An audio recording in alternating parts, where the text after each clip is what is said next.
right, another beautiful morning to come back in the Kunle Hamzat studio today to talk about nothing other than our great country, Nigeria. We had a bit of showers this morning, and I hope that is not stopping your movement to go to your workplace or any other place.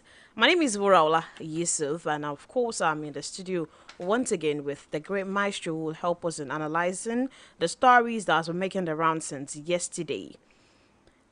What has been happening? Because everything that is happening in this country has an effect on citizens in this country, whether living here or not.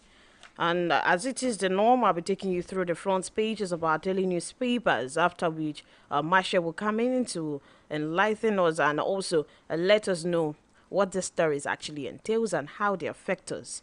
All right, from the Punch newspaper today. Federal government unveils plans to bring back 12,400 Jaguar doctors. Page 7 has details to that story. 109 senators earn 1.4 billion naira annually. Page 19. Federal government blocks 83 billion naira protest funds. Arrest political collaborators. Page 2 has details to that story in the Punch newspaper. Two writers to that story. The first one says, government uncovers a $50 million crypto fund, blocks 4 digital wallets containing $38 million. Another one says, police declare foreign agent wanted, traces 4 billion naira to Kanu, Abuja, Katsina political bigwigs. TUC backs a 5 million naira monthly pay for Georgians. Page 7 has details to that story. EFCC donates 50 billion naira crime proceeds to Nel Fund. Page 2 of the Punch newspaper. NNPCL postpones Port Harcourt refinery kickoff for the 6th time. Page 19 has details to that story. And then there is a report saying a 4.2 trillion naira foreign MOUs signed under Tinubu. Page 3 has details to that report. 16 confirmed dead in Oyo multiple crashes. Page 5 has details to that story. NJC to select Ariwola's successor Friday. Page 29 of the Punch newspaper.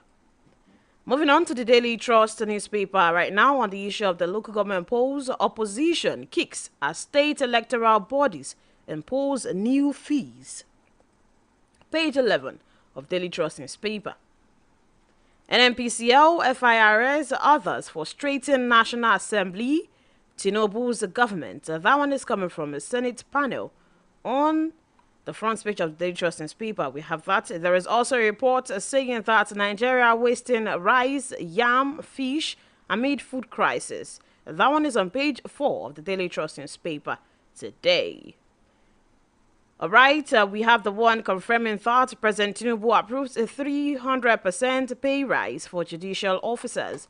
And also this one from RMAFC saying each senator earns 1.063 million naira monthly.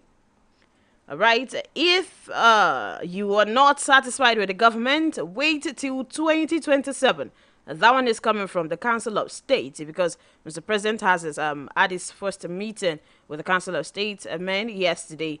And yes, this is what is coming from there. These stories, alongside others, are what we have to discuss this morning with, of course, the great maestro in the studio. Good morning, maestro. You're welcome. Good morning, great Wura. No. Let's not do this. Well, we're all great in ways. But greater than all that. We're all great in ways. We're given different skills, endowments by the Almighty God. So, and besides, when you say great maestro, I remember, a lot of people in their millions who are so-called, not just Dotun Saseyi sitting across here.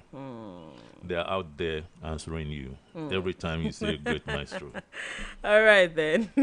The great maestro, Mr. Dotun Saseyi. How about that? Okay, then. Yesterday, something happened right here, very close to us, along this expressway. I think it was around Atuluju area, Mm. very close to Agbowo here.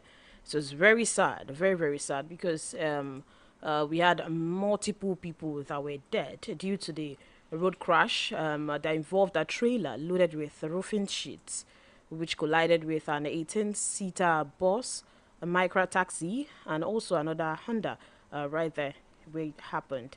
And it was quite sad. We do pray for the repose of the souls that were lost. However, I'd like us to talk about this express road. You know, this morning again, because I was coming in from, if you're coming in from Basharon end, coming to this place, you have to negotiate your way to this side of the expressway. Exactly. And one of the first things that you will notice is these micro cabs will block, your path. So you have to get to the middle of the road before you go on your way. And most of the time you see these trailers are coming from the other end, from your left. Very, very, dangerous situation. So I believe that law enforcement should be active on this expressway. The other thing they do is you'll find a lot of vehicles facing traffic. When you're driving from that Basharon and you hit the expressway, you see a lot of vehicles coming your way, Exactly. facing you directly. And this I know, has caused accidents many times. So I think, we should call on law enforcement in Ibadan. We should also call on authorities, relevant authorities from the government side, from the police commissioner's side, that there should be activity on this expressway. People are losing lives, and it's not long. I saw one, just before, I think that should be about 3-4 weeks back. Total wreck. On this road. Yes, very early in the morning. So I don't believe that people should be this lawless, on the expressway. It's so sad because every day they do it, they believe nothing will happen. But look at what happened now. But the worst part of it is that people will just carry on, doing the same thing again. Immediately they say, we leave the place. They start doing it all over again. And it's sad that we have law enforcement, but the law is not being enforced. But a particular side, one side of this expressway is blocked. So that where it happened yesterday is more like a two-way. Now we have people, the cars going to and fro. They're facing one another. Well, where they have diversions, there should be enough signs. There are signs. Neon. Some people have bad sight. Some people have bad sight. That is why in traffic they use neon lights. So it's so bright you can't fail to see what they are trying to tell That you. even happened in the morning in broad daylight. So sometimes too we have to reckon with accidents. In their true nature. Unforeseen. Yes, it does happen. But one thing we have to do is to clear, all the things that we need to clear and do everything right first.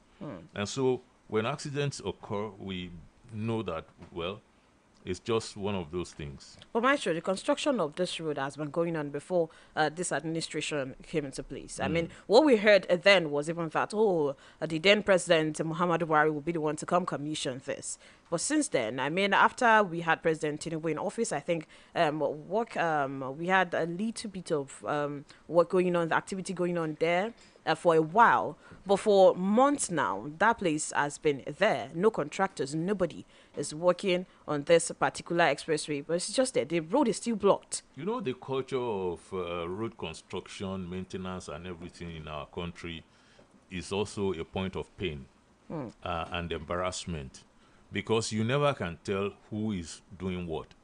We've seen in many instances where governors and ministers of works have terminated contracts and asked some other people to get on. So you don't know if, and we've seen where contractors also have complained bitterly about, not being funded properly according to their contracts and so on. So we need to find out what is actually going on there. Why has the job stalled? And people are asking, if work is no longer going on, why can't you just open the second one since work has stopped? And the truth, however, is also that you go after information first. We do research and find out, and these are things that could be easily found out. What is the situation of things? But our own job is to shout to anyone who's responsible that if they are at least not going to go ahead with the job, let them open, both roads, so that at least we could save lives like that. All right then. Thank you so much, Bralati, for the clip being shown on the Facebook page. That was where the accident happened yesterday at Duluju. Really sad. Really, really sad and very serious. Thank you so much, Bralati. Okay then, Maestro. And I guess when we have more information concerning this road construction, we'll be back to talk about it. Yes. Let us move on now to talk about this story, this particular one, saying that NNPCL postpones Port Harcourt refinery kickoff for the sixth time. And when I read that headline the other time, you seemed very interested. No, I'm not interested. It's annoying. It's really annoying, and it's Sixth time. it's annoying. You see, the point is, I'm not even worried about the number of times that they have done it. The reason I'm not annoyed about that is that thing has been going on since 1999.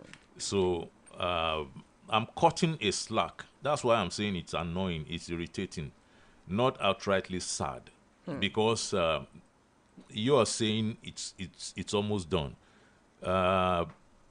So the annoying part is, why are you saying it's almost done and giving it dates?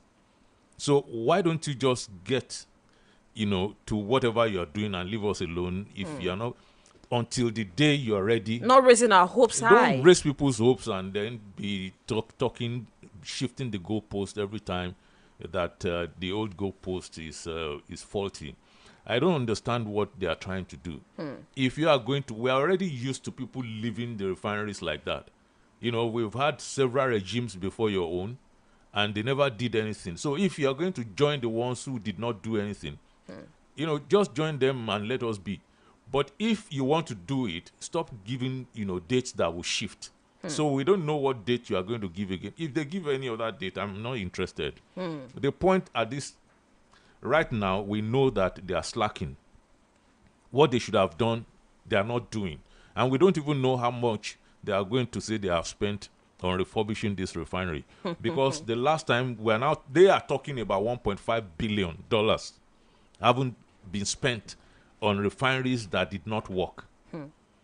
That was spent under the Buhari administration, and it didn't work. So how much are they spending now in their own right? Because we need to understand these things. It's really annoying. Let's put everything in a glass. Let it be transparent. Let us see what is going on in there. Nobody's explaining why these things are so. They're just giving dates. Just giving us dates. When we get to another date, they give us another date. When we get to that point, they give another date. What is actually happening? Why is it? Is it because you don't have crude? Is it because you still have work to do on the refinery? Nobody is explaining anything, and it's really annoying. I mean, the dates we were given, it was supposed to be early August. We were looking forward to August. They've given several dates. There was a time when they came in, they said, May. Okay, by the end of 2023 was the first date they gave. And that one failed flat. So we said, okay, let's cut them some slack. But we've been cutting slacks now. It's even, they should be embarrassed by what they are doing to themselves. And this still boils down to, at the end of the day, we'll see have people saying, is this not what we're saying? Trust issues with the government when you come out to tell us that this is going to happen, and it doesn't happen. This is even different. You know why it is different? Anybody who has trust issues with government, that is your business, because I don't trust government. I don't trust anything that comes out of the mouth Not to talk of having any trust government, issues. so I don't have trust issues with them because I don't trust them. If you are my bosom friend, if you are my friend, and I trust you 101%, the moment you get inside government office, I put the trust on suspension. Because whatever you are going to tell me, I don't know if you're telling me the truth or not. So trust issues, that does not arise. But the point is, this is critical. If you get this refinery functioning and Dangote goes on, there's no way that this thing will not, get better. So who is not making it better? Is it Dangote that is disrupting that? Because the last time they told us he's doing monopoly and all that, whatnot. So who is in the way of the Port Harcourt refinery coming on? Who is going to give us that information? Why is it not coming on? Why are you postponing indefinitely? So it's just irritating. We have no date at hand right now. I don't even want any date anymore. You just want to start functioning. Let's just assume that they lack the capacity to get Port Harcourt refinery going. They do not have that capacity. That's what I'll put in the scorecard at this point. It's annoying. It's really annoying. Not to talk of others. We have other refineries out there. It is annoying if you don't look, the Warri refinery is even bigger. It has a larger capacity, the last, I knew about, than the Port Harcourt refinery. So we are not even doing that as yet. We're not talking about that. So what is wrong with this Port Harcourt refinery that you keep promising people, you come out with your chest first, that it's going to function, and then when we get to that line, you give us another line. Assurance upon assurance. It's really annoying. All right, then. Let's go pay some bills now. When we're back, we'll continue the conversation in the studio. Do you know the food import waiver the federal government was trying to do? And now we have a report saying that the federal government may forfeit 188.37 billion naira worth of revenue due to the duty waiver granted for staple foods. That one is coming from the Nigeria Customs Service. They said that yesterday. We'll be back. Let's go pay some bills. 88.7 FM. Congratulations! Do not waste time. Put your baby to breast within the first 1 hour of delivery to give that first yellowish milk colostrum. Colostrum has all the important nutrients your baby needs to start a healthy life. Colostrum also helps to protect your baby against diseases. Remember, put your baby to breast within the first 1 hour of delivery. This message is from the ANRIN Project or your State Ministry of Health. My son, help me check this phone. I don't know wetin Junior press. E no dey work again. Make I see. Mommy. Wetin happen? They don't block your line now. Nobody like to chop blocking. So, if they don't block you unto say you not link your NIN to your Airtel line, run kitty go any Airtel shop with your NIN to unblock your line today. Airtel, a reason to imagine. I'm in love. Sonia tomato mix, stand up. Easy to open, easy to squeeze, easy to scoop and easy to stir. Sonia tomato mix in a new stand-up pouch.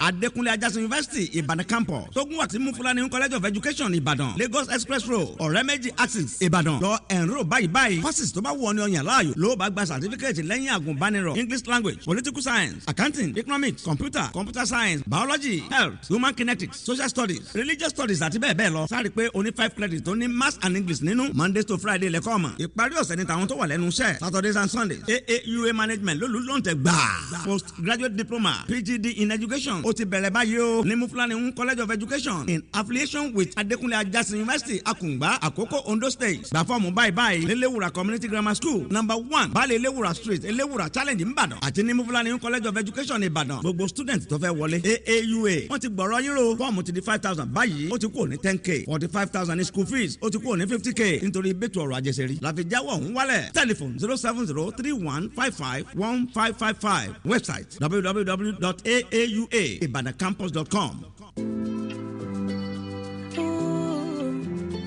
Tell me which kind thing Viva no fi wash away. Gelato, tomato paste, or coffee stain your body.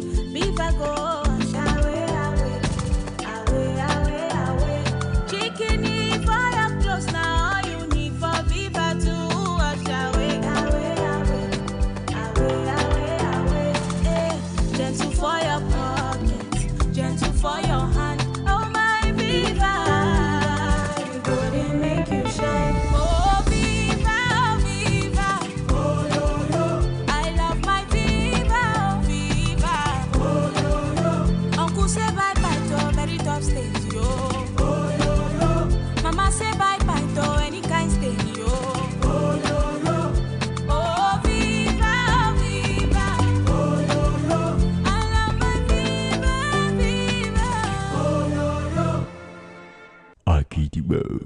88.7 FM.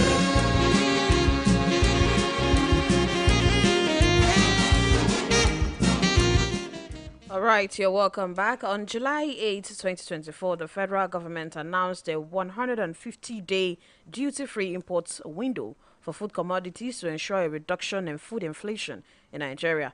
The food commodities include maize, husk, the brown rice, wheat, and we had wheat and cowpeas. But now we have the Comptroller General of Customs, Adewale Adeniyi, talking yesterday, saying that the custom, he said, the forfeiture of these, which he said may cost us 188.37 billion naira worth of revenue due to this duty waiver, as a commitment this represents the government's commitment to prioritizing food security over short-term revenue goals. Well, I don't know if there is any argument in that regard. The purpose of that thing is to ensure that people get food, at cheaper rates. And so if we make the money, we're still going to spend it on people. So if we are in dire straits, I think it's right that, we spend about 200 billion, on people. But the problem I have with that, you see, is number one, people are fixated on oil subsidy. This is another kind of subsidy. There are different ways that you could input subsidy if you are expansive in your thoughts. But if the thought system is very narrow, so one is fixated on a particular one. So this is a way of, again, subsidizing. Government could look for more of that, to ensure that it is directed, at particular problems, particular challenges. This one is directed at food supply and food security, as the man said. So, but my fear is the mechanism to ensure that there is a great deal of accuracy, a fair measure, even if not a great deal, a fair measure of accuracy when we apply this thing. We don't have that mechanism, which is what is likely to make it look ineffectual at the end of the day. That's my fear. Because how do we now direct, this resource to the most needy among us? That's a great problem. We don't have that data. And I keep screaming every time, for years now, that I don't see how we could fight corruption without data. I don't see how you want to physically remove with your hand the virus plaguing your system. We have to develop these mechanisms. We have to develop these systems. And they are the ones that will aid us every time we go out on a resolve that we want to fight corruption. This is how you fight corruption, with data, with this kind of digital age instruments. And if we don't do that, yes, you could make your intentions known that you want to give waivers and, and so on. And it's going to cost about 200 billion. But at the end of the day, would it help the most needy among us and have the desired effect? If they could make it function like that, then we would have the result that we desire. But I suspect strongly that it might not be what we want at the end of the day. All right, then. Let us talk about the Japa syndrome. Because on Monday, President Tinubu approved the National Policy on Health and Workforce Migration to address the continued exodus of Nigerian doctors abroad.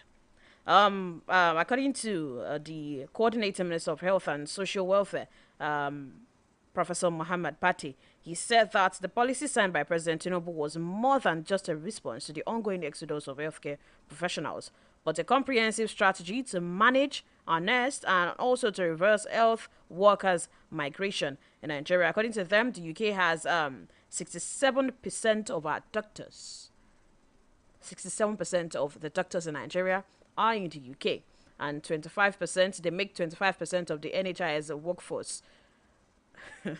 All right then. But then in an interview yesterday, here the Professor Patty was asked, okay, in all of this policy you're talking about, is there an increase in salary? Because for every family watching you right now that in one way have health officials, particularly doctors and also students that are looking forward to, oh, after school I'm going out of this country. What is in their mind is, okay, with everything you're saying, what concerns us is there increase in our salary?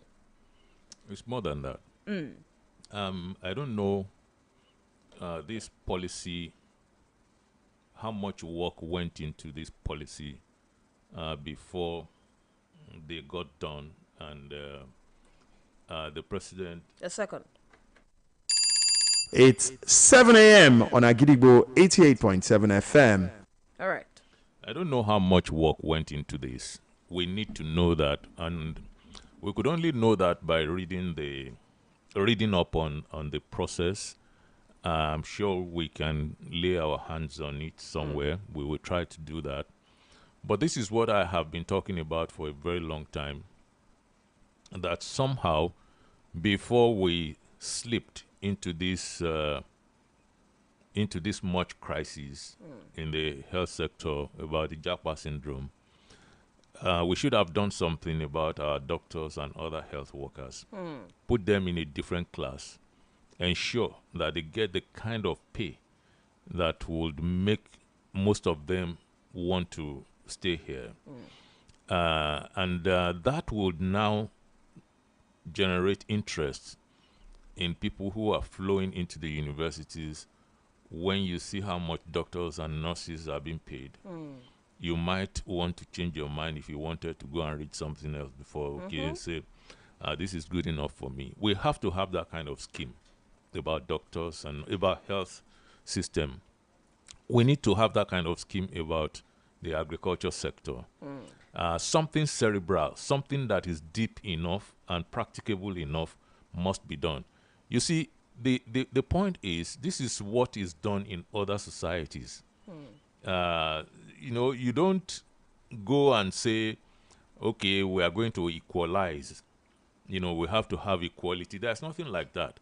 You're always going to give some professions preference. And in this life, everybody knows, no matter how powerful you are, one day you are going to be on that bed, a doctor will be checking you. A nurse will be putting something around your arm and checking your BP and so on. At that point, you are very weak. You were the strongest only a minute ago. So we are all open to that. In this life, you know that you are going to put some food in your mouth at some point. So these professions are given, special places. Go and check the advanced economists. That's what they do. They put them in special places and fund them heavily. We have to get to that point if we want to retain our people here. And then we begin to see which one comes next according to, our needs, the pressure of needs. You know that security is there. You have to have special attention on your security and security men and so on. This is how you build a society. Now, I was saying, I'd like to know which thought went into this thing, because you need to understand that when you're saying you're dealing with the Japa thing, you must know that for a part of this country, it is cultural to even go there before now. Whether the country is tight or not, it's just what they do. It's cultural that in parts of this country, we just flow to those places. And so you have to reckon with that. Now, the second thing you have to reckon with is that, what are you looking at? How many people do you suppose you could really actually bring back? Why? You can't pick a figure and say 12,000 plus. It wouldn't make any sense to me if you are picking a figure out of your heart. But how? So now some of them are under pressure to even return because of what is happening. The conditions there are becoming more stringent. And so some of them will really want to return. But if we are saying, oh, it's because of that, They want to leave the place and go elsewhere. They don't want to come back. They don't want to come back to Nigeria. No, they don't want to come back here. They want to go. Maybe they want to go to somewhere that is not as good as where they are now, but not as horrible as where they were coming from. So we need to break these things down very well. And we also need to be honest, with one another here. When you look at our situation, you have a lot of people who are terribly dishonest in the health sector. People they collect their staff. They collect, from government salary, all these emoluments, whatever it is. They are in line for pension, gratuity, and everything, while they actively also run their private enterprise on the side. They have their private hospitals and everything, and they direct patients to those private hospitals. They make it very difficult. If you're going to see the consultant, you can't just walk in and see the consultant in this country. The consultant will come majestically once in a week. And they give you dates. And there will be a crowd waiting for the consultant, him or her. And when he or she comes, it's going to be just like this. In government hospitals. To be able to, attend to the crowd. As many as not possible. Not the patient. You're attending to the crowd. And when you finish attending to the crowd, most of them are going to go to your private hospital where you now settle down. Based on the referral. Yes, and give them attention. I'm telling you the truth here that everybody knows. And give them attention, the kind of attention that you should have given them, where you referred them to your own enterprise. So we are very dishonest in this country. And give any of these people the microphone, they will say government is horrible. And government has been horrible through the ages. But they have been there for years doing the same thing. You're saying this is not only on the part of the government. So I'm telling you that it has to be comprehensive. What are you looking at before you develop a policy? Because if you don't break it down properly, you develop a policy that will not work at the end of the day. All right then, but according to the minister yesterday, he said something, in quote, Nigerians are very vibrant, very entrepreneurial, and very capable wherever they are. If Nigerians hold back from the UK, for instance, the NHS will struggle to provide the services that many Nigerians are going there to get. End of quote. Yes, he is right, but he doesn't have to tell us that Nigerians are resilient, we are tough, and so on. What government does to Nigerians, already tell that story. It tells the story. From one government to the next, to the next, to the next. Nigerians, if we were not resilient, we will not become local governments unto ourselves. Individual homes are like local governments. We provide ourselves everything. While they have everything in their own world, they take everything, and we have to eke out a living. So we understand what he's saying. We agree with him, but they should do better. They should not keep saying Nigerians are resilient until people start dropping. So that resilience is the irresponsibility of successive administrations. That's what they are calling resilience. Nigerians are this and that. We are tough and so on. One day, person will tough. It goes soft too if you keep on doing what you're doing. After pressure. So what the point is, they should look at everything in totality. I hope they did that. Because if they did not do that, they will sign this thing and then it will come to naught. It will be signed, but then it will come to naught. All right then, Maestro, let's move on. Now, yesterday, the bill for the increase in salary and allowances for judges was passed, and that is by 300% right now for the judiciary system. So that one, we have that. I think the pay of judges, has been very ridiculous for a long time. This is what I have been saying. You look at food; it's very important.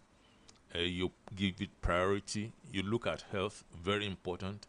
Give it priority. You look at security; give it priority. You look at your education, because if your education is flat on the floor, as ours is today, you'll be hearing a lot of nonsense. That's the first thing. But the greater problem is the future. You are building an army of illiterates for the future. So if you got the kind of education that could take you this far, imagine what will be the case 20, 30, 40 years down the line, if you already built an army of illiterates, it's going to be worse. You don't need any oracle to tell you that. So this is how societies are run, in my reckoning. This thing, I think the judges, it's long overdue. But you see, it is not just, 300, 400. They have about 5.3 million naira monthly now. You see, it's not enough. The way we treat judges in this country is like we don't understand the risk they're even exposed to. You will see one pastor or one afar going about with 4 or 5 security men fully armed. You see a magistrate who just delivered a judgment, and they are looking at him like, and he doesn't have anybody guarding him. What kind of? And that's the most troubled level, in this country. At the magistrate level, you don't even want to begin to look at it. Different cases. Because they are not taken care of. People still use pen and biro and pen to write a lot of things. These courtrooms are still largely manual. And the load, is on these people. Why don't we take the load on them and drag, in some states it's better. In some other states it's still very awful. I think we should, do a total overhaul of the judicial system. But while we're at that, we should also reform. Because, as I always say, we are all in the pool. And nobody's wet. I was about to talk about the corruption side. But that part of it is even more wet than you could even imagine. And it goes right up there. I was listening to a retired Supreme Court justice who's a woman. I saw the clip and I couldn't stop listening because she was talking about how corrupt the administration is. You have admin. The judges cannot do everything. Exactly. They have admin, they have the registry, they have registrar, they have all this and that. And she was talking at the Supreme Court level, how she insisted that people who've been serving, and they've become very powerful, and I'm quoting her, they were changing SUVs, they were changing this. They're not judges, so. They are the kind of people who could pick a case and bury it somewhere. Before it gets and it will not in front pop of up. the judge. It won't pop up. It will not pop up. And so when she came and she stood straight, they started sending warnings to her. They were issuing be her. careful. So she also decided to be stubborn about it. And she wrote and everything. And she said about 14 or 16 of them were transferred before, fresh breeze came to that place and she was able to do her thing. Now, am I saying she's a saint? No. But I'm saying if retired, judges in this country could be just half as bold as that woman, we probably will see what's going on the inside. And we need that information so as to, but it boils down to restructuring at the end of the day because the structure is poor and the process is even awful. You see, the president is the one who will pick these Supreme Court judges. He's the one who will say, okay, approve the elevation. Appeal court. He's the one who you say NJC, okay, you should be there. And the governors are the ones who will do the one at their state. And these guys are always contesting. And the contests are always disputed. So is it unimaginable that you are going to be soft on the person who said, yes, go and occupy that big position? Is it unimaginable? So this salary increase will probably not help us tackle the corrupt judicial system? No. It's what I'll call few and far between. Because yes, it makes life a little bit better for our judges, but they need much more to even make life better for them and to make them more efficient. As I said, we need to digitize the courtrooms. But what about themselves? The way they got to the office. How they got there and what they've been doing. Look at the woman who said all these things. Yes, I say, okay, kudos. But in my mind, I'm like, haven't you entered any dark corner before? Right through. Before you got there. So why was it when you got to the Supreme Court that, you were talking about these challenges? What have you been doing before now? There. Because it's not just about money alone. It's even also about ethnicity. It's about, our ethno-religious dispositions. And we will do some things in that regard. And so if somebody who was going into an office will say, Daddy, this is a war. Daddy, this is a war. We have to. What would that person have done, in a massive office like that? Wouldn't we have been dealing with someone who has a very strong religious bent? All right, then. By Friday, the NGSA will select CJ Wuraola's successor. So, by Friday, we'll be looking forward to. Yes, but the successor is already known. It's not. There's no magic. It's just a ceremony. So yeah, the person is known already. All right, then. Let's go pay some bills and we're back and continue the conversation. In the studio, we still have, quite a lot to talk about. We have different news this morning that actually do matter. We'll be back. 88.7 FM. Àbẹ́dẹ́ àwòkìrà dí àfòkìrà tí ìfojoojúmọ́ ṣòwò àṣetì ǹjẹ́ àbẹ́dẹ́ òde lónìí ò àwòkìrà gbogbo wa nílẹ̀ yìí àmàní ṣàṣetì mọ́ o àṣẹ Ìdùmarè ayẹyẹ ọdún ìṣẹ̀ṣe lágbàáyé tọdún ní ló mà tún kò káàkiri igun mẹ́rẹ̀ẹ̀rin ìpínlẹ̀ Ọ̀yọ́ nírọ̀kọ̀kẹ́ rẹ̀ sì ti ń lọ lọ́wọ́ báyìí ọjọ́ 10 oṣù kẹjọ ní gbogbo oníṣẹ̀ṣe òkè ògùn òkòràjọ sí Technical College nísẹ̀yìn pápá àṣeré ìṣọ̀wọ̀n Ògbómọ̀ṣọ́ ní àwọn oníṣẹ̀ṣe tẹkùn Ògbómọ̀ṣọ́ ó ti kórajọ ní ọjọ́ 12 oṣù kẹjọ láàfin Aṣíngàngàn ní gbogbo oníṣẹ̀ṣe Ìbàràpá méjèèjì ó ti kórajọ ní ọjọ́ 14 oṣù kẹjọ lọ́jọ́ 15 ní pápá àṣeré Dọ́bà nílùú Ọ̀yọ́ làwọn oníṣẹ̀ṣe tẹkùn Ọ̀yọ́ ó ti máa bára wọn ṣe lógúnjọ́ oṣù kẹjọ yìí ní gbogbo oníṣẹ̀ṣe ìpínlẹ̀ Ọ̀yọ́ wà kórajọpọ̀ sí pápá àṣeré Ilé-kan Sàlámì Àdámàsìgbà fún ayẹyẹ àṣekágbá ọdún ìṣẹ̀ṣe tọdún ní igbákejì gómìnà amòfin Báyọ̀ Làwá ní ẹni àyẹ́sí pàtàkì kọmíṣánná fún àṣà òun ìrìn àjò afẹ́ tìpínlẹ̀ Ọ̀yọ́ ọ̀mọ̀wé Wàsíù Adéwálé Ọlátúnbọ̀sún ní olùgbàlejò ìṣẹ̀ṣe làgbà ìṣẹ̀ṣe lẹ̀gbọ́n ìjọba ìpínlẹ̀ Ọ̀yọ́ àti àgbáríjọpọ̀ gbogbo àwọn oníṣẹ̀ṣe ìpínlẹ̀ Ọ̀yọ́ ló ṣagbátẹrù ẹ̀. I'm in love, Sonia tomato mix, stand up. Is it to open? Is it to squeeze? Is it to scoop and is it to stir? Sonia tomato mix in a new stand-up pouch.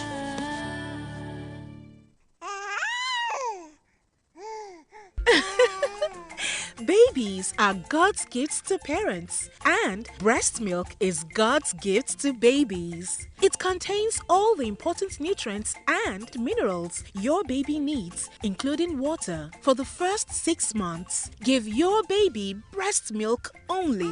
Remember, breast milk only for the first 6 months. This message is from the Anrin Project, Oyo State Ministry of Health.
months warranty. Hero Hunter bike, better bike to serve you well. Oh. Hero Hunter bike, save money and save your fuel. Oh. Hero Hunter bike, get 18 months warranty.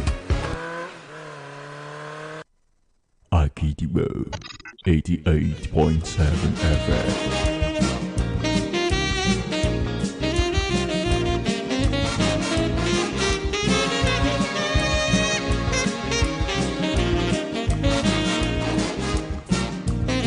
All right, you're welcome back. In case you're just joining us, so don't forget that our Facebook page is live where you get to watch us. Maestro, the federal government, they said the federal government blocked 83 billion naira protest funds, and also they have arrested political collaborators and not known to us, according to the news, though. They said they uncovered $50 million crypto funds, and also they blocked 4 digital wallets containing $38 million. I think you mentioned this during the we were having the conversation concerning the protest issue, saying that they're getting funds, and even from not from the country, from people, they are getting funds, and also they requested for more funds at some point. So, you see, Nigeria is a very big country, and it's a highly strategic country in the world. So you have a lot of interests playing out here. Some people are just in serious conflict in some parts of the north because of gold. So they have warlords, they have eminent people behind them, and the conflict is funded. It has nothing to do with Boko Haram. It has nothing to do with banditry. But they make these things look like that's what they are doing there. And the interests, they go way beyond the shores of Nigeria. So you have that kind of stuff going on. You have people who are deeply interested in oil and gas. They want to call the shots, like the ones who want to call the shots in mining, illegal mining, that is. And they have people on ground who are helping them, powerful people. And they have flow of arms ammunition from, places like North Korea, from, Philippines, from Turkey, and other places where they do these things. It's the same thing when you talk about, and everything goes to, because we have a central system, so everything goes back to who is there at the center and what are his preferences. So if his preferences are not suitable to these very powerful interests, of course they would push their own preferences. And that is why I just shake my head sometimes when we talk so in such simplistic terms about an otherwise very complicated situation. And so what other presidents have done about these things is to let go.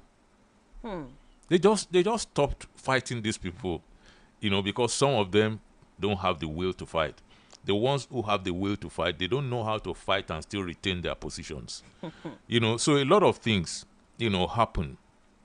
Now, this one,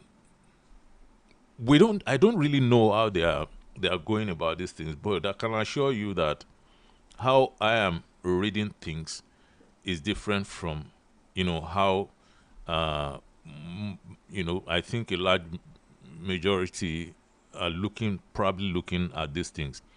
And we have to have that introspection. It's not always about somebody, having interest in somebody.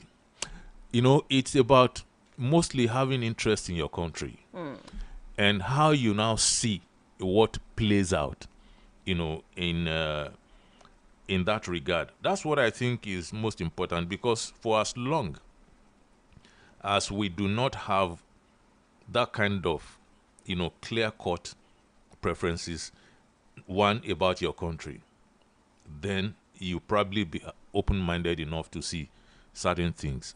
This one, we will see, at the end of the day, what this crypto fund is about.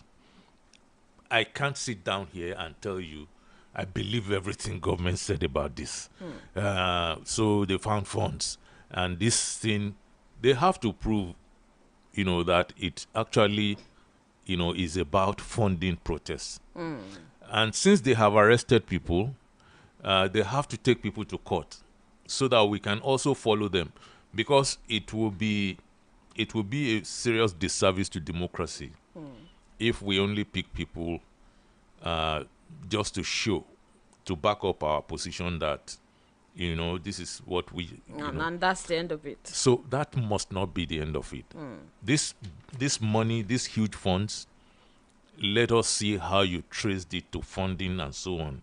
And maybe then you will be convincing people who are not convinced about your intentions and so on that, look, we are telling you the truth.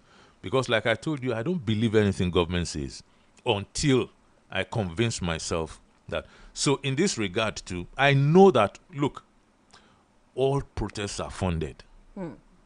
You can't run and sustain a protest without funding it. Just for people to come out and say, we're tired. Because, you see, Nigerians are not like that. We don't just come out anyhow. Protest goes beyond We that. don't. Wow. In the northern parts of the country, nobody comes out anyhow to come out. Who are you protesting against? The guy who gave you food yesterday or the one who gave you money yesterday? Is it the person you are protesting against? The only time you see, very intense protests in the northern part of this country is if you mess up in religious terms. If you do something to make them angry in religious terms, they will come out. They don't need funding for that. And God help you if they are able to catch up with you. That is the genuine one. It's not always right, but that is the genuine one. This one about government and so on and so forth is fake. Now, the point, however, is in this part of the country, this our side, where we protest regularly, you can't call me to come and protest for 10 days now. You give it a date. I'm not part of it too. We didn't fix the date together. You give it a title.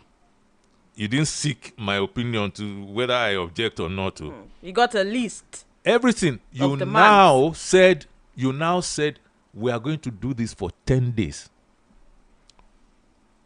How are you going to do it for 10 days? Because you have to eat.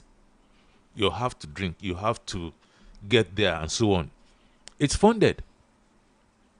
Otherwise, you will simply go out there, do whatever you need to do for as long as you need to do it.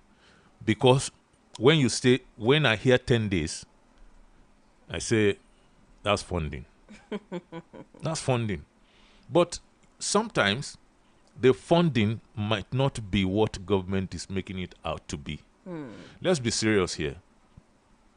I might have a little money and I'm part of the process. And I'm saying, you guys don't worry. When you come, I'll buy pure water.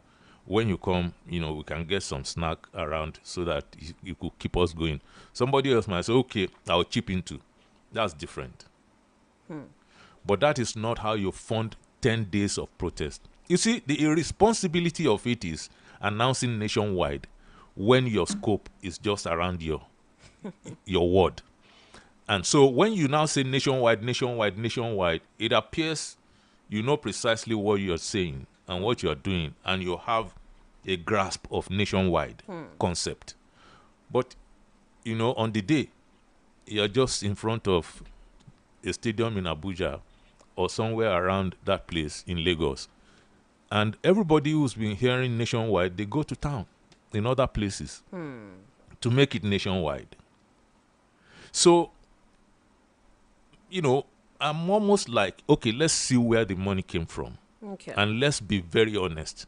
And if this fund is not dedicated to that, I think we should move on and run government.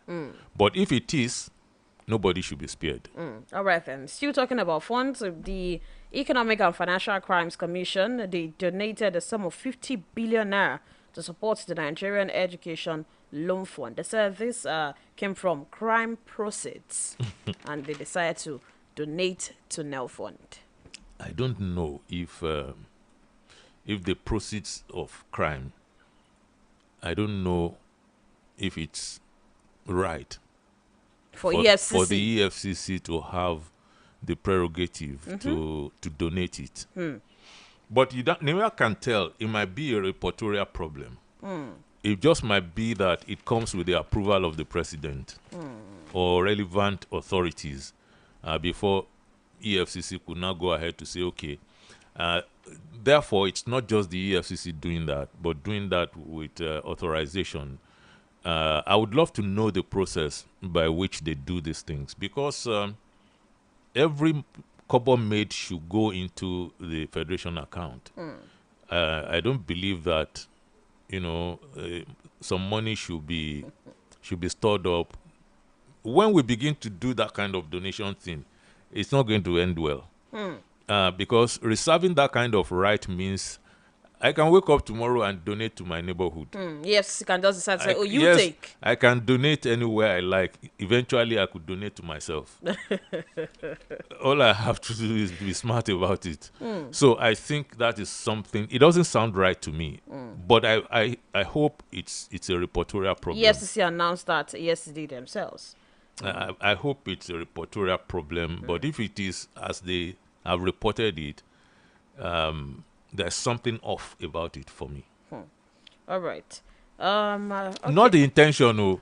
I mean, giving money to Tet Fund, right? Nel Fund. Nel Fund. I don't even know what Nel Fund is. That one is the loan for the loan. What's Nel Fund? I think that should be okay. That one is the initiative of President Bola Ahmed Tinubu, designed to provide funding for education of indigent students. The loan given to them that they'll start paying after their NYSC service. Okay, so it goes to a good cause. But I'm saying the process, I would love to know how EFCC is empowered to. Maybe it has, there's a provision to take a certain percentage and give to the Nigerian Education Loan of Fund. Whatever it recovers. Sometimes these things, work like that. We don't have full details. According to the news, I've sent what I'm trying in two papers. They just that they donated to the Nigerian Education Loan Fund. I'm trying to tell you about how they got to spend the money. That's what I'm trying to wrap my mind about. And I think it is about being able to get a portion of what you recover. And that might be how, when we have more information on that, we'll surely discuss it. It's about time we open the phone lines right now for people to join in the conversation. 0704 10018887 or plus 234 704 7008873. But let's listen to this.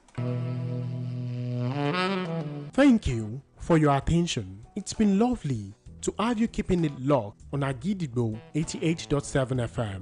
Now is the time to join in the conversation, to have the word, hear your voice, because we are the people's voice. Meanwhile, while you contribute to this program, kindly note that in accordance with broadcasting ethics, you are requested to keep your contributions modest, truthful, concise, and not offensive, inflammatory, or with tendencies to cause discomfort to anyone. Thank you. Now, let the conversation begin.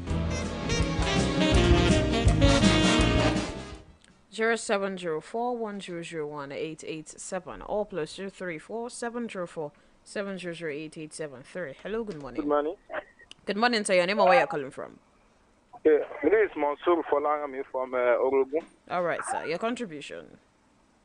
Yeah, I really enjoy Mr. MAESTRO for all what you have done since morning.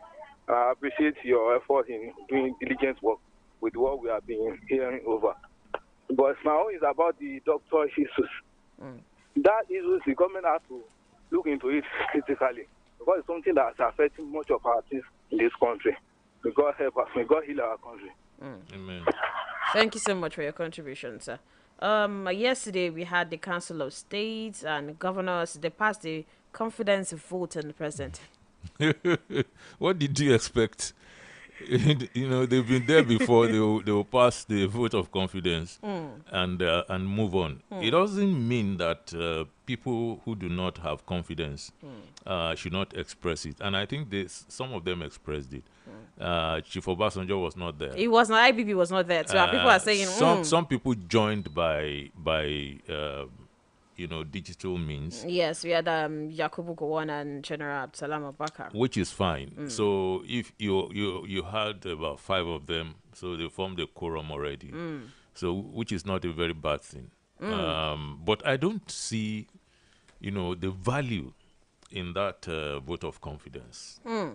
Sincerely, apart from their individual dispositions, a lot of people don't share it, across the country. Lots of Nigerians. Lots of people don't share, this confidence, and we have to deal with that. It's not something that could be, made right by vote of confidence. That's one. The other part is asking, which is correct, asking people to shelve desperate measures. Democracy says this man is going to spend 4 years in office. As the governors will spend 4 years, as the legislators will spend 4 years. So people should not become desperate. At the end of 4 years, then you come around again and play the game. And if you lose out again, he has another 4 years, because we have to warn people that game of election. Game of election. Yes, a lot of people don't understand it. And that is why they get so disappointed, so fully disappointed. And if everything remains the same, they are going to play that game and get the same result. All right then. Hello, good morning. 0704-1001-887 or plus 234-704-708-873. Hello, good morning. Hello. Hello, you're on. All right then, 0704-1001-887 or plus 234-704-708-873. Those are the phone lines to call to join in the conversation this morning. President Bola Ahmed Tinubu will be leaving for Equatorial Guinea today. And also, we have this news saying that police personnel to now write promotion exams. I don't know what they are doing. What we need is state police. Who cares about exams and all that? We want state police. Hello, good morning. Yeah, hello, good morning. Good morning, sir. Your name and where you're calling from? Yeah, my name is Hamid. I'm calling from United Kingdom. All right, sir. Your contribution. So, Maestro, yeah, thank you for your contribution. And Wuraola, thank you too. So, talking about the refineries, at the beginning of the conversation this morning, you were talking about the refinery giving another date and all. To me, I always believe there are some people in the country that seems to be bigger than the government. Because why would company keep changing dates and no consequences is coming? Now, if it were to be a developed country, you can't promise a country or you promise citizens or you promise people things and you did not fulfill it. Definitely you are going to get sued from different parts of the country. So if that is not happening, that is how they will keep playing up. We just need someone to make use of the law. Someone should implement the law. So on that. Now, on the food waiver, Maestro made a very good point. Yeah, maybe if the customer is going to lose that big amount of money, it will serve as subsidy to the country. Definitely, the money they are even making, no one knows how they are spending it before. So if this goes on subsidizing food, that is fine. And again, talking about the doctors coming back to the country, nobody will come back to Nigeria based on promises. People want to see changes before they can come. People can actually come back, definitely, but not on mere promises. Okay. Thank you very much. Thank you so much for your contributions. I would sincerely appreciate that. 0704-1001-887. Ishola Olaliko on Facebook page is saying, add my vote of confidence too for OBJ slot. All right then, 0704-1001-887 or plus 234-704-708-873. Those are the phone lines to call to join the conversation today. All right then, let us take more calls if we do have them now. Hello, good morning. Okay, do well to call. Hello, good morning. Good morning. Good morning, sir. Your name and where you're calling from? And my sister Malaji Tunde Olaiwola. Good morning, Alaji. you want to bring them back. We have, every now and then you see our doctors, nurses leaving the country. The factors that led them to leave the hospitals, are the factors not still there? How do you bring them back without rectifying those factors that made them to japa? You see, the environment is not conducive. Go to UCH. We who patronize the place regularly don't enjoy the place at all. And even right now, as I'm talking to you, for about 5 years, they have been defining my appointment at eye clinic. About 5 years now. So can you imagine? Just because of shortage of doctors. So they should put in place necessary conducive environment, and the facilities must be improved upon. The salaries and conditions of service must be improved upon. You cannot just force them to come back. Those doctors you see there in overseas, it's not that they are enjoying. Some of them are suffering. I have people there. So let government do the needful and ensure that the environment becomes more friendly. God bless you. God bless you. Thank you so much, Alachi. 07041018887. This one's from Femi Ranki. Described the accident. He described the accident that happened yesterday at Adulojo. He said he was present at the where it happened. But then he said, on the refineries, wait, Maestro, are these refineries invisible? Can't journalists have access to them and give vivid reports on whatever they see? I think our mainstream media is a joke at times. You see, the point is, I've always told you that if you want to line up people according to guilt in this country, after you pick the politician, you must pick the media. Because most of the time we are so self-serving. And I can tell you this, you can't, set us aside, and say blameless, because especially around, the oil industry, people, you see that journalists who belong to that part, they look better than their peers. I'm telling you the truth, as always, they tend to look better than their peers, and you know what that means. So I don't know when you are going to get a radical reporting from that angle. It's not as they don't have access. Did you see that, some people were able to go to the Dangote refinery and cover it? It wasn't, they didn't bring a pool of journalists, randomly, selected to go and do these Wow. things. They picked, people who looked like them. So that's where sometimes the problem is. It's not because of gaining access or not. All right then. Tolu says the issue of the Jacqua syndrome is a complicated one that must not be taken with levity hands, because it is taking a toll on our health sector, and we can't really blame these doctors for seeking greener pasture. How would they not leave when they do not have an enabling environment here in Nigeria? And yes, this is quite lengthy. I can't take it. The problem is, that's why I talk about focus all the time. We're not talking about why they left. We're already talking about something else. It's a policy that we are talking about now, that we're saying, is this policy going to work or not? So suddenly we find ourselves talking about why they left. It's not why they left that is the problem. Andre, you're saying this issue bringing back medical doctors can work.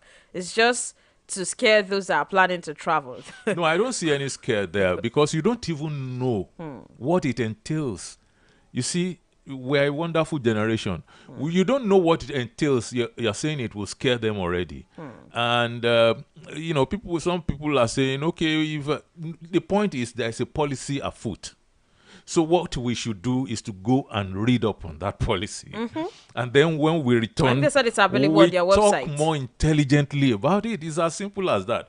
We don't always have to talk. Andre says, let me just make it clear, I'm in the UK and I work with health assistants and the pay is okay. How will government pay me 20k a day? You see, you can't work and they are planning to bring It's them not back. everybody that is there because of that 20k. Some people are there because of other reasons. a lot of reasons. So I believe that if we do it the right way, out of 100, you might be surprised that 35, 40 will return. And in any case, look at the streets of the UK that they are talking about now. Look at the streets of that UK. And that's what I was saying the other time, that we have to prepare for that return someday. I hope that it will be a peaceful one, but we have to prepare for that return. Look at what's happening in South Africa, where a Nigerian who was born in South Africa could not contest in South Africa. For a beauty pageant. And they're saying, get the hell out of here. You are not one of us. So even if you wanted to escape from the UK and go to South Africa, you know what's waiting there for you. Job is talking about the completion of this Iwo Road, this expressway, talking about the fact that why can they complete the fixing. And also on the Jaguar syndrome, he said, I do not know how the policy of the federal government will stop health workers from moving away from Nigeria. I see this as a propaganda. All right. You see, let me tell you something. Let's be expansive. Okay. As you have been witnessing Japa for so long, so many people are still here. They are not going. Exactly. So, I mean, you could pick your cue from there. Now, it's not everybody who wants to run over to that place. And let's see the policy first before we conclude.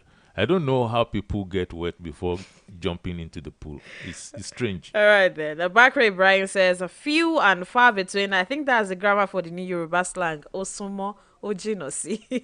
Yeah, all right, true. then. Let's go pay some views. We'll be back. 88.7 FM.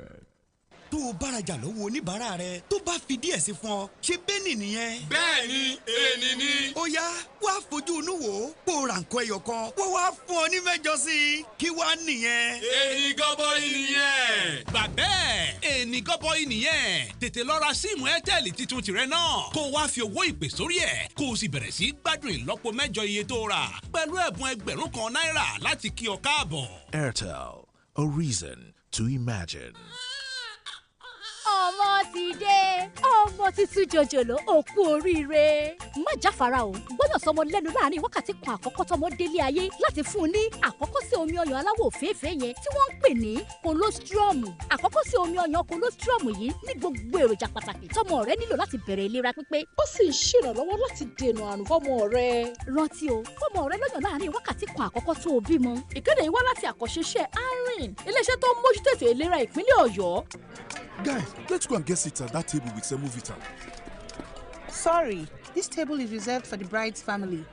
Do you know who I am? I'm the older brother of the sister's last uncle who married their first cousin. Everybody wants a seat at the Golden Penny Semovita table. Golden Penny Semovita remains my soup's first choice. It's made from premium wheat and fortified with vitamins and minerals to provide a wholesome bowl food that pairs well with Nigerian soups. Golden Penny Semovita, my soup's first choice. I'm in love, Sonia tomato mix, stand up. Is it to open? Is it to squeeze? Is it to scoop? And is it to stir? Sonia tomato mix in a new stand-up pouch. Yo, it's time to switch up your streaming and social media experiences. Introducing the Glow My G bundle, the first all-in-one social and music bundle. It's the perfect bundle for texting, snapping, streaming, sharing, vibing, and everything you love doing online. With My G bundle, you get the data deals for Instagram, TikTok, Snapchat, WhatsApp, Boomplay, Audiomack, and Glow TV, all in one bundle. Now you can make every naira count with affordable all-in-one data bundles with Glow My G. Get 1 gigabyte for 300 naira, 1.5 gigabyte for 500 naira, and 3.5 gigabytes for 1,000 naira on the Glow My G bundle. Plus, you also get 1 hour of free browsing on your favorite apps. That's Instagram, TikTok, Snapchat, WhatsApp, Boomplay, Audiomack, and Glow TV. Dial *312# to start making every naira count with Glow My G bundle. T's and C's apply. Glow Unlimited. Akidibo 88.7 FM. All right, I think we have a bit of issue with the phone line, so let's just take more comment. Andre says in UK they value workers and appreciate if you know you can deliver. If your experience carry the job, you are good to go, not by certificate. A man that graduated at the age of 19 years and finished the service 20 years, and you are still asking him for 5 years experience before starting the job. And the man will start hanging up and down to gather less paid work for 5 years. And if you lied on the CV, that is another thing. The country is on a keg of powder and built on lies. And that's how it will be going till some change is done by cutting some ministers and give us to minimal to the level. No one will have the choice going for the post again. That is when everything will be back to normal. Another comment with this one from Okay, Sons says, good morning, comrades. You are right that the Northern do not protest on bad governance. But what of this time that those giving them food are also hungry? I think that is what happened. God bless us all. And we have more comments. This one from Rashid Aneka says, police keeps preparing themselves, unfortunately, with the same result. This one from Kennedy Willard says, I stay in the UK presently.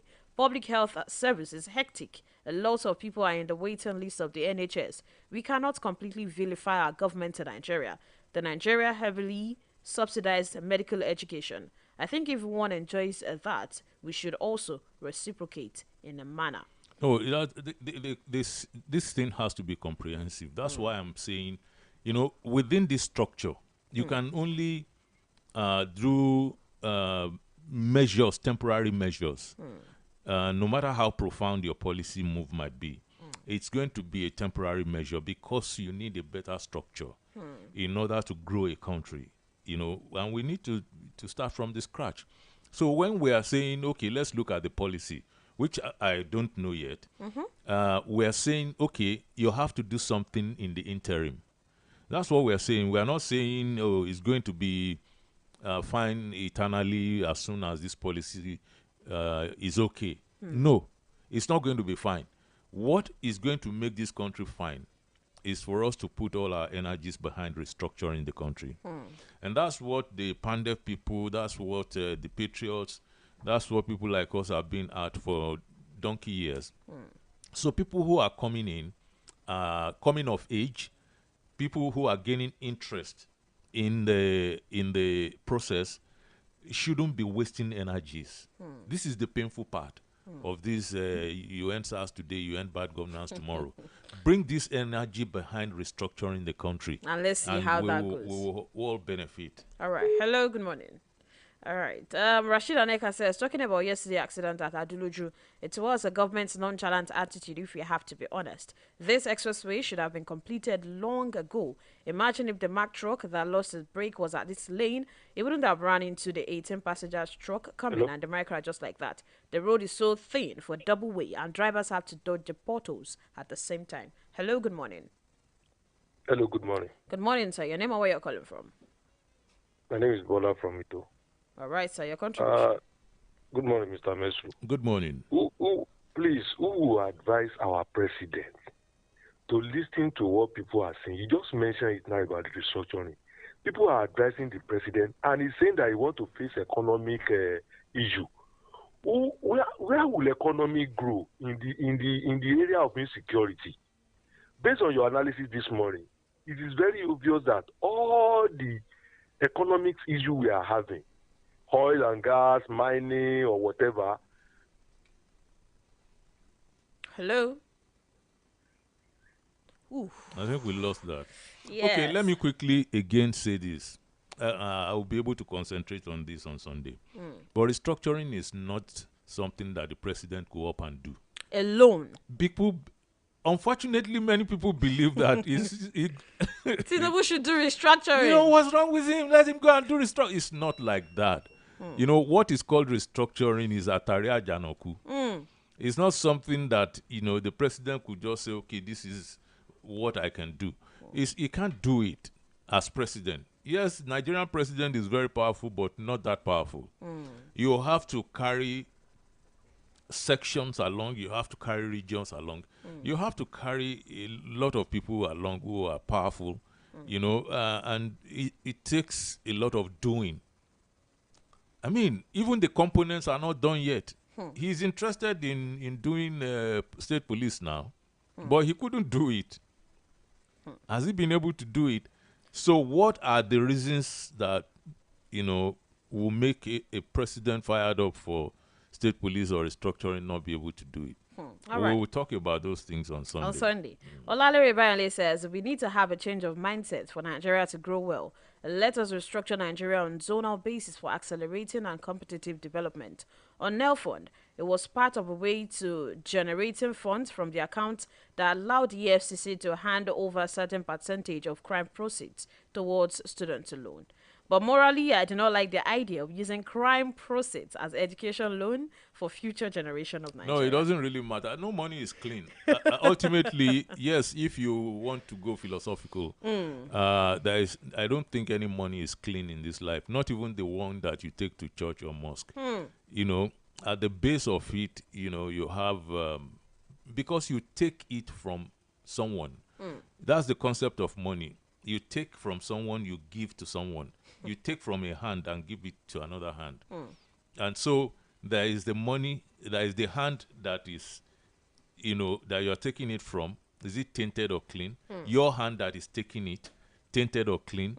Or the hand you are giving it to. Who's to decide that? So these things are really very profound. Right. You can reflect on that. We have quite a lot of comments concerning this jackpot syndrome, but let me just leave us with this one from Ahmed Bello saying, if the government can eventually make good policies and implement it, I am in the UK, a lot of doctors will come back. We just need things to be in place in terms of infrastructure and payment structure. All right, that is where we get to draw the curtain this morning. We'll be back tomorrow again to talk about Nigeria. My name is Wuraola Yusuff, a maestro. A second, just to sign out. Well, we will be here together again to talk about Nigeria tomorrow. But I'm just urging everybody to grab a book. Just even if it's 2-3 paragraphs a day. And read. Read. Let's read. It will enrich our conversation. All right. Adebayo Adewale, is this not Maestro? Of course it is, the great Maestro. And we'll be back again tomorrow. Do well to join us. My name is Wuraola Yusuff once again, and tomorrow we'll be back.